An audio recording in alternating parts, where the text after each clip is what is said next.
Аз и Стив Джобс сме започнали от гаража. Да. Дилемата беше голяма, ще имам ли работа, Да. как ще си плащам сметките, банката не ги интересува какъв искам да стана. Преди да се запозная с Елвис и да възсрещна, ми беше много трудно да изчисля печалбата си и изобщо си има ли такава. Да. Някои от дните бяха плюсове, на края на месеца бях под нулата, Да. което беше неприятно за мене и за семейството ми също. Нали? Така малко всеки продукт, който правих, бях на печалба, но на края на месеца бях на минус. Това не знам как се получаваше. Записвах си ден по ден, бях взел тези тефтери, където са с ден по ден. Да, да.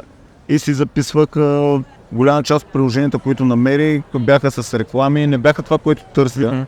Дори не съм гледал и уроците, които са в YouTube за въпросното приложение. Доста лесно се получават нещата. Да, наистина няколко пъти съм те звънял за Ето е нормално. за какво ли не.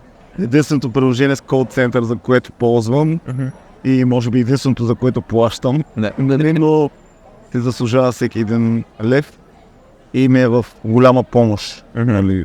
Счетоводителя си помисля, че имам друг счетоводител, с който да го проверявам. И счетоводителя почти няма какво да върши, нали. Всичко е свършено. Да. И те също са доволни, нали. Аз от счетоводителя и приложението, те от мене, без да знаят. Да. За моят помощник, както на счетоводителката помогнах, казах по-рано, така и помогнах много на мене. И слава на Бога, без работа не съм останал.